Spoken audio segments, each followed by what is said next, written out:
Is 2017 turning out to be a seller's market or a buyer's market? What are the four colors that could be the kiss of death when it comes to selling a home? And you've heard of the term snowbird, but what's a snowflake? It's the real estate show.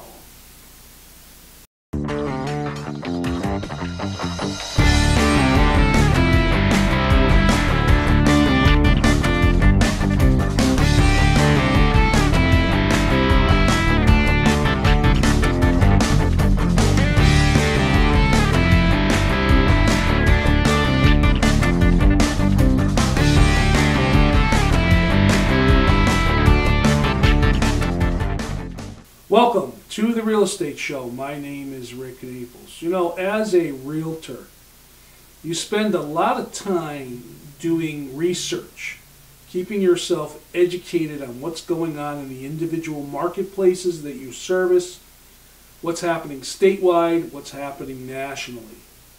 You also like to look at different trends as far as what buyers like and what sellers are doing when it comes to the whole real estate transaction. And every once in a while, you come across something that you haven't heard before. Well, I spend at least an hour or two every day sitting at the computer, just reviewing articles, the different blogs I belong to, things that are sent to me by the National Association of Realtors, by my state association, shared with me from other realtors. And I just try to keep myself educated, because I feel the better educated I am, the more I can convey to the buyers and sellers I work with about what's happening as far as their individual situation and marketplace is concerned. And I came across a very interesting article. And the article was talking about colors. We've talked on the Real Estate Show before about paint colors and how easy it is to freshen the things up around your house simply by repainting. It's a very inexpensive fix. But colors are a science.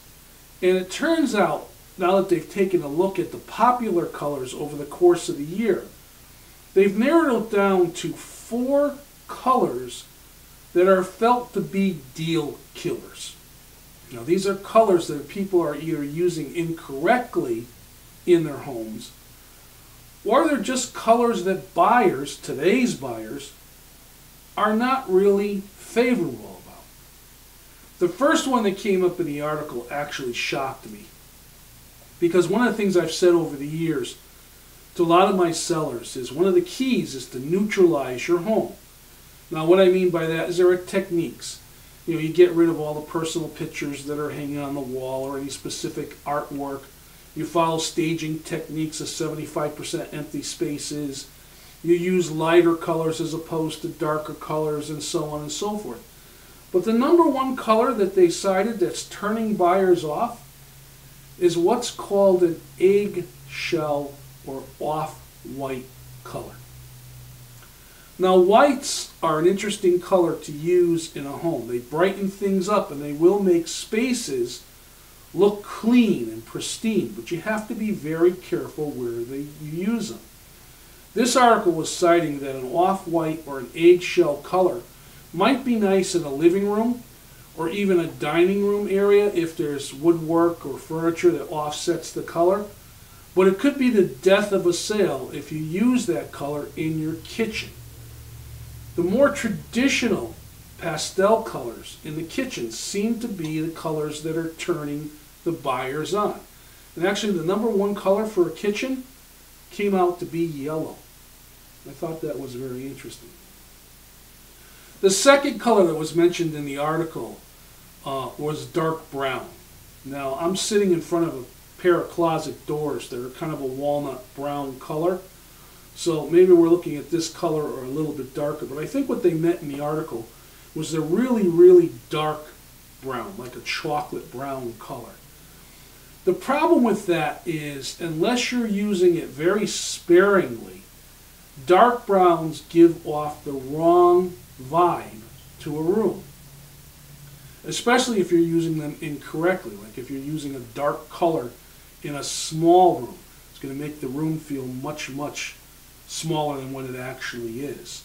So dark brown was the second color they asked to stay away from. The third color that came up was not a surprise to me. There's been a lot of talk about a color called terracotta. Now, this is not the orange, like a traffic cone orange, but this is a shade of orange. Very popular in some architecture. It was very popular years ago. We even saw terracotta colored appliances that came out. But for one reason or another, terracotta tends to date the home. And even though a lot of people are restoring some older homes and trying to go back to more traditional colors, it turns out that the buyers today aren't really turned on about anything that's terracotta.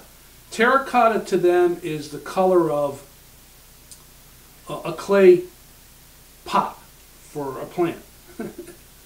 So it's not exactly the color that they feel should be on the walls of a home. So terracotta was the third one. And the fourth color that came out in the survey of colors that turn buyers off and can be a color that will maybe derail the purchase of the home is a color that I actually like. It's called slate gray. Not battleship gray, but a slate gray color. I like grays as opposed to whites because I always felt that the gray colors, depending on which shade you're used, can be reflective. It can actually look a little green at times, it can look a little blue at times, depending on what you have and how the room is lighted. But again, slate gray was a color they said to stay away from in specific rooms because of that chameleon type effect. For instance, a slate gray is a color that you might not want to use in a dining room or a living room, but it might be an ideal color to use in a bathroom. So slate gray. So the four colors that are being cited as colors that could potentially kill the deal are the off-whites or eggshell colors, dark browns, terracotta, and slate gray. Let's take a look at this and I'll be back to talk about the 2017 market.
So we're into the year 2017. So is it a buyer's market yet or is it a seller's market? And what's the difference? Well, very simply, buyer's market would be there's lots of homes that are out for sale, interest rates are low so you can purchase more, and sellers are in a situation where they need to sell more quickly.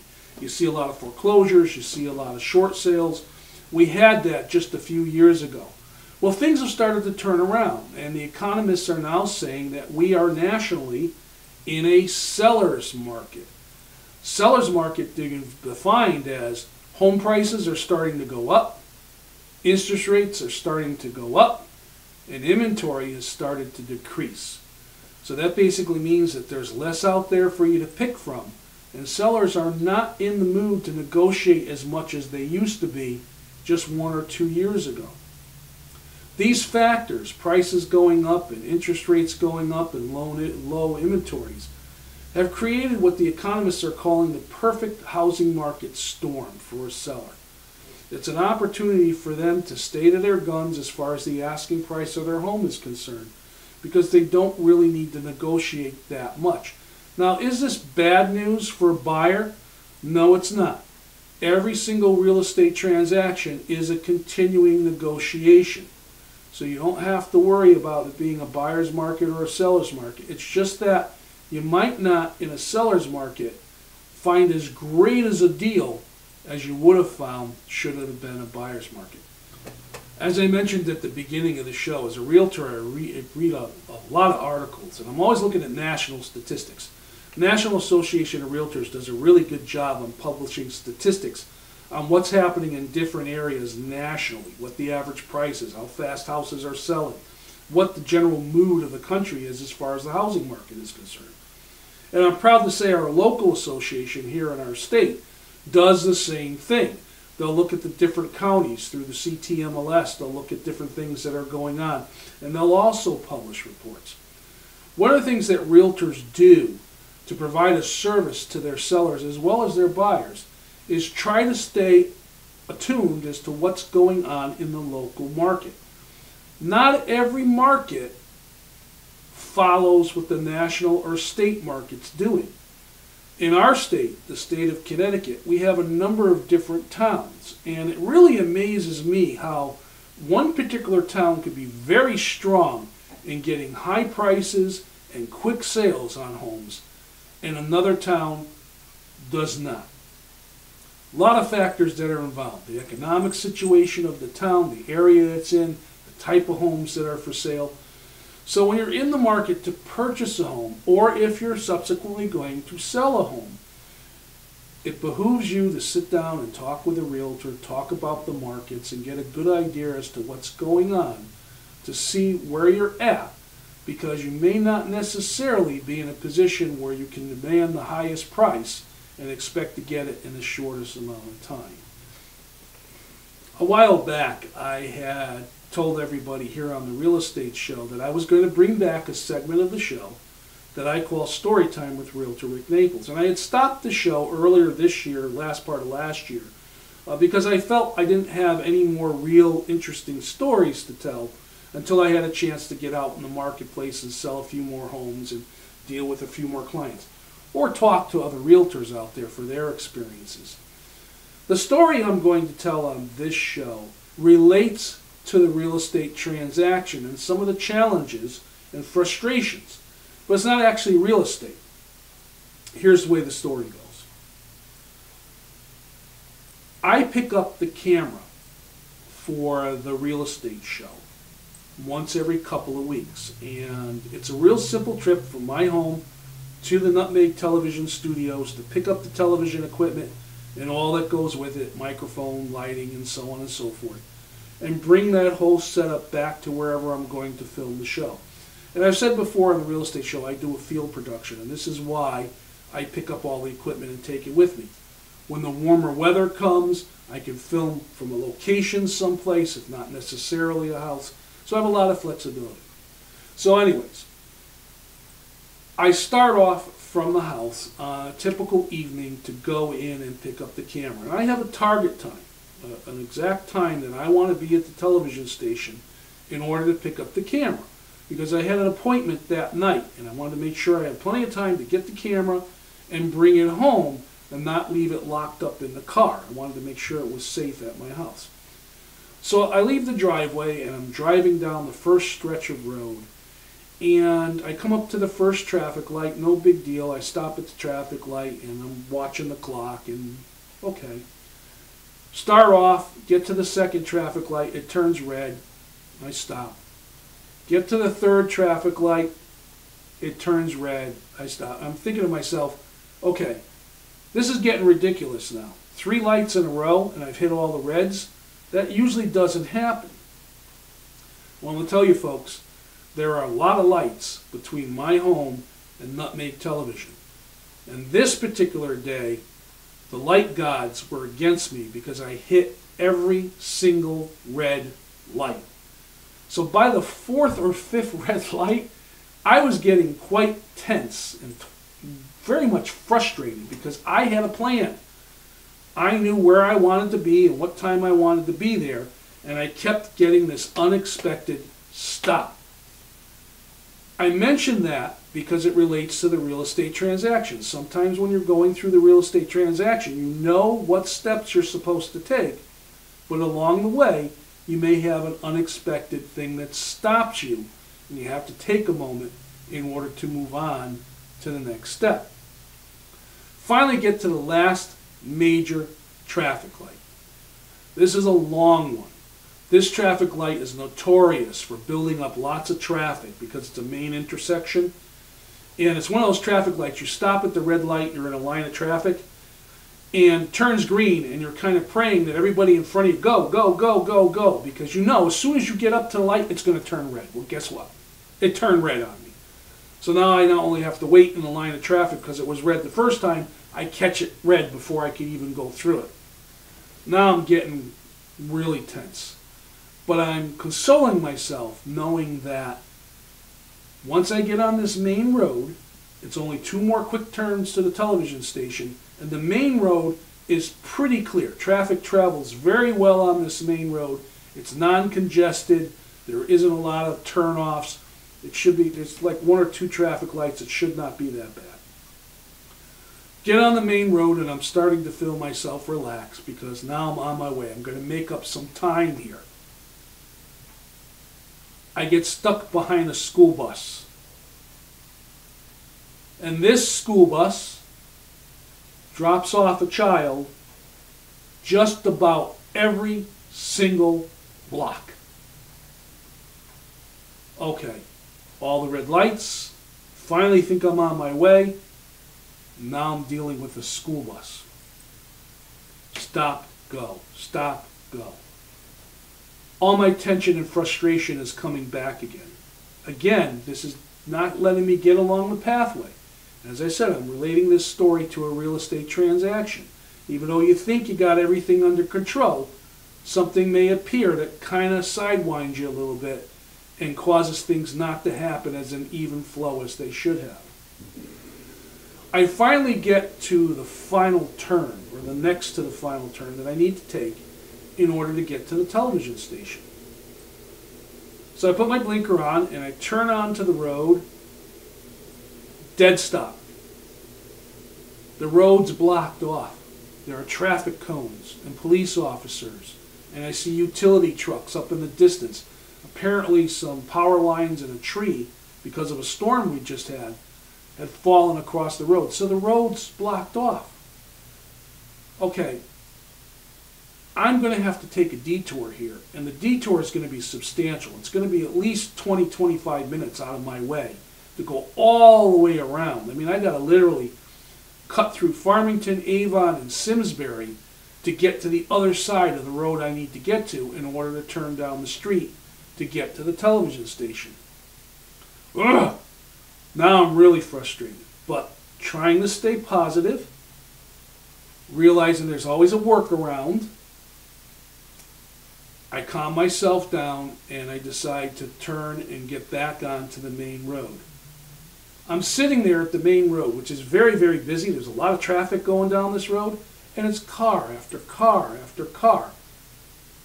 Nobody's letting me back out into the main road. It seemed like I was waiting there forever. So now I'm really getting frustrated all over again, because now my timing's completely thrown off. I'm actually thinking, you know something? I don't need this. There's no hurry for me to get the camera today. I can always call the station and say, hey, I'll be by tomorrow morning to pick up the camera. I just can't do it tonight because the road's blocked off, whatever it might be. But being a realtor and dealing with stress and frustration all the time, you tend to learn how to overcome those things and work through those things in order to get the transaction back on track. And luckily, a Connecticut driver saw my frustrating sitting there. She stopped, flashed her lights, and let me out into the line of traffic. So the point I'm making there is sometimes you think you're dead in the water, you're done, you're ready to quit, and all of a sudden something happens which allows you to continue on your path to get to your goal. So as I'm driving down the road, I'm thinking to myself, there's got to be a shorter way. This detour is going to be crazy, and it's going to delay all this time. And I see a condo complex coming up. And I remember that this condo complex is a large complex, but I think the roadways in the condo complex go all the way through and actually exit on the road I need to be on, but further up. So hopefully they'll exit beyond where the road is blocked. So I decide I have nothing to lose. I'm going to take the chance and go down that road. As I turn into the condo complex, about the time that I get to the first speed bump, I see a line of cars coming the other way. Now this is unusual because, you know, it's a steady line of cars coming the opposite way. That tells me that there must be an exit or an entrance, and they're directing traffic through the condo complex in order to avoid the blocked off road. So I'm feeling really good about this. I can see the light at the end of the tunnel. Looks like I'm going to make my goal. I get all the way to the end of the exit, and the police had the roadway condensed down to a single lane. Everyone's going the opposite direction. I seem to be the only one that needs to go up the road, not down the road. So I'm sitting there, and the officer's directing the traffic, and car after car after car is turning by me, and everybody's looking at me like, whoa, who the heck are you? Why are you going this way? You should be going the other way. And I'm thinking to myself, you know, all those traffic lights stopping at every single light, then the school bus, then the blocked road. Now I'm sitting here and I can't get onto the road to go forward because they're letting the traffic through the other way. Just when I think I've about had it, maybe it's time for me to just back up and turn the other way, the officer stops the traffic and lets me through so I can continue up the road and get to the television station and pick up my camera. Now, all of this was happening within a specific time frame, and I was a little bit frustrated because it threw off what I had planned for the evening.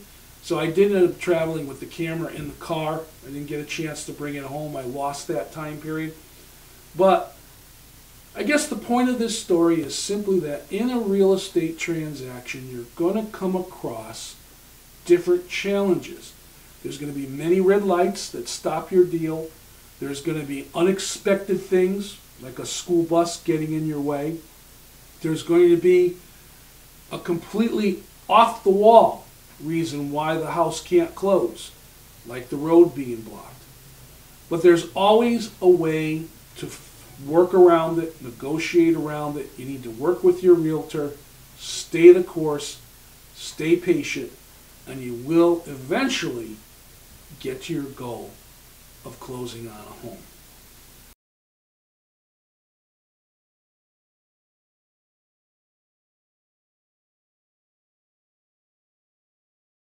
This is the portion of the real estate show I call the real estate mailbag. It's my opportunity to address questions that are emailed at the address you see here on the screen, asked to me when I'm out and about by either consumers that are out there, people I do business with, fellow realtors, whatever. And I had a very interesting one asked me the other day. I was in the store and I was doing some shopping, and a person came up to me and said, "Hey, Rick Naples, Real Estate Show. I have a question for you." I said, "I'll do my best to answer it." His question was, I heard a term the other day and I wasn't quite sure what they were referring to. I said, "Oh yeah, well what was that term?" He says, "I heard a client referred to as a snowflake. And basically a snowflake is the opposite of a snowbird." We all know what a snowbird is. A snowbird is an older individual who owns a home here in Connecticut and perhaps one down in Florida or in a warmer state, and travels during the winter months to follow the warm weather. The snowflake is a term they've started to use now to describe the biggest buyer that's out there, the biggest market that's out there, and that's the millennial. These are the new kids that are just now starting to enter into the buyer's market. My name is Rick Naples, and this has been the Real Estate Show. I thank you very much for watching. I'll see you next time.